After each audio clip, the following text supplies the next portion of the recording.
everybody asks me the same thing always. How can a guy go to school, spend all that money, all that education, and do that? And after 30 years of doing it, I don't know. Wow. I don't know what the motive is, but there's always enough of them that kept me gainfully employed. So God bless them all, for 30 years. What's up, everybody? Welcome back to another episode of Drinking with Jacob. My name is Jacob Restituto. I'm a musician from Northport, New York. And today I have a guy that is a pretty cool story, and I'm really excited for you to hear it. Get right started. Pick a number 1 through 4. 1. Starting off kind of light today. Cheers. Take a sniff first. What do you think it is? It's a little vinegary, citrusy. Hey, you got a good nose. This is tomato juice. You are totally right. All right, you can take that off. Yeah, it is low sodium V8 original vegetable juice. I make great Bloody Marys. Yeah. You know, when I was in Jamaica, I had a really interesting thing. I had tequila Bloody Marys, and they had bourbon Bloody Marys. Oh, that I've never had. Bourbon Bloody Marys is a whole new level. Wow. All right, welcome to the show. Thank you. I appreciate you being on it. Sure. How about you introduce yourself, tell the world who you are. My name is Kenny. I could title myself Deadhead, Hippie, Jew Boy, Christian, Retired Narcotics Detective. I had a great life. Just keeps getting better. I recently heard that you were, I guess, one of the top narco cops in the state, right? Yes. You co-wrote or you wrote or you're featured in a couple books? Is that? Or... I helped author subject matter on several books. I helped with an article, Washington Post, New York Times, Daily News, a couple local magazines. Well, I started out trying to be a pharmacist. And I got married a week after I was 20, Woodstock weekend. 50 years. Yeah. We had kids almost right away, and that killed my chances of going to pharmacy school. So I became a certified technician, and I took all the exams you can to get as far as you can. I was working in the store in Hempstead. It was a high crime area. We used to get a lot of forged prescriptions come in, and I really developed an eye for it. And I developed a relationship with Nassau County PD Narcotics, who was the first police department in the country to have a dedicated team just for prescriptions. Wow. They encouraged me to take the exam for state narcotic enforcement. I was hired almost right away in '88, and I was there for 9 years. That's the State Bureau of Narcotic Enforcement. And I was very adept at doing the undercover buys off of dirty doctors, going in and getting scripts, mingling with the junkies and getting information, like bad doctors, the bad pharmacies, and all the good intel, and I'd go into the doctor, get scripts, make an arrest eventually. What does the forgery look like back then? They were either poorly written or it was mistakes in the Latin in the prescription format, or something just unusual, signed too perfect, or people would be so stupid. Doctors just sign the name. They would write Dr. Levine like that. Nobody writes doctor. I used to do it undercover for the Attorney General, and eventually they offered me the job as a police officer investigator with the Attorney General, which is great because that's kind of like the top of law enforcement. Wow. The bad part, it's not civil service. They can just let you go on a whim, or the new administration comes in, like the president's cabinet. Sure. And I was there all the way in 2009, and they just let me go with like 10 minutes notice. It was horrible. Wow. Within 2 months, I had a new job, local New York State insurance company called Fidelis. They have a prescription drug plan, and they hired me to do their narcotic cases and be liaison to the FBI and the DEA. All right. You ready for drink number 2? I sure am. So you did number 1 so far, so take a number 2, 3, Let's go right down the line, too. All right. I think you'll like this one. It has good glugs. Good glugs. Is that what it's called? Go. So it is a little tainted. I have not washed the glass. That's okay. Same glass. Now this is taking away the taint. It's alcohol. Spiced rum. Wow, you are good. You can take that off. You are perfectly correct. So you got me really intrigued because we had a conversation about a week ago, and you showed me your whole rum cabinet. How many do you think you have, you said? I have about 125. It's amazing. So let's go into a little bit of a story time type thing. So sure. If you had to tell me one of your favorite story. There was a guy in Forest Hills, and he was writing so many bad scripts. Percocet, a drug called Dilaudid, which is a very, very strong narcotic, Xanax, the whole thing. And he was so big into this that he had the gangs. Wow. Would go to his house in the morning and pick him up and kind of surround him like the president's entourage.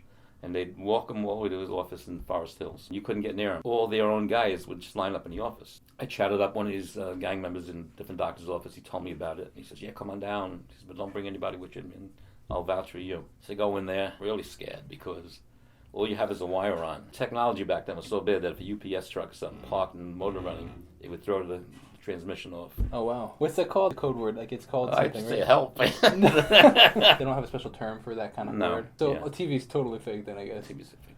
TV is so fake that to this day, undercover cop would guy in the movie would go into the bad guy's office and he have his henchmen stand there. And they make you lift your shirt and they feel him up and look for wires. There has been wires taped to people since like the early 70s. Everything is digital now, and like we used to have buttons. We'd have a guy just make electronics, like a baseball cap with a button, had a camera in it. Really? Or just a little tiny microchip thing on a handbag or on your shirt or a sweatshirt or anything. And there's no wires anymore. Everything was digitally transmitted, wireless. Wow. So I'm in this guy, and I'm really scared. And I start talking to him, and he says, "What do you want?" I said, "Well, I want some Dilaudid, Percocet, and Xanax." And he's talking to me, and he goes, "Okay," and he just falls asleep. And I'm sitting there like this, what am I going to do? Like, he's sleeping. So I go, and he wake up, and he goes, "Can I help you?" I just had a whole 20-minute conversation with him. So I had to start from the beginning again, tell him the whole thing, and he'd fall asleep again. And the same thing, go, and he'd wake up. "Yes, what can I do for you?" And this went on for like 40 minutes, and finally got my script and walked out. Turns out that he himself was an addict, and he had stomach cancer. Oh, wow. And he was taking tons of narcotics for the pain. That's why he wasn't afraid of, getting caught. He figured, let me just make as much money as I can before I croak. Leave it to my family. Wow. So eventually we arrested him, and he got like a 6-year jail term. And after 6 months, still in Rikers, he died. Wow. So that was an unusual story. That is an unusual story. There's a million things like that. It was just a wild ride. All right, let's do number. You go in order, so I guess number 3 then, right? Right. Yeah. Minor glue. Minor glue. A new bottle goes boom, boom, boom, boom. Oops, sorry. It smells very sweet, kind of like popish. It's almost like an energy drink. It is a premium iced tea from Montauk, all natural red hibiscus. All right, now we're gonna go into the section of hashtag That's Not Funny, Dad. So I'm gonna read you a couple knock jokes. Okay. If you win an Amazon gift card. All right? Okay. All right. You gotta look at me. We got 10 jokes. You gotta last through. Okay. I've had 2 people win. Let's see what we got. Knock knock. Who's there? A bee. I'll be who? A bee just stung me. All right. All right. All right. This one's ridiculous. Knock knock. Who's there? Alien. Alien who? Just how many aliens do you know? Good though. You had a good run. You made it 1 at least. A lot of people don't even make it past the first one. So I'm sorry, but you did not win the gift card this time. All right. So you have gone straight in a row. So this is the last one, 4th in a row. This is a cool bottle. With the glug ratio, glug factor. That was a mediocre. Mediocre. Alcohol. This is delicious. It's very, very, very sweet though. Tastes almost like another sweet rum. Oh, okay, good guess. It's a brandy actually. It's an extra smooth Libidin relief. So what happens to all the drugs? Like where do they go? When you buy the drugs? Oh, we voucher them. What does that mean? That means they just counted by 2 or 3 people, sealed in evidence bags, put in a vault. Forever and ever. After the case is adjudicated and everything's done, that huge shipments are taken to the furnaces and destroyed. Wow.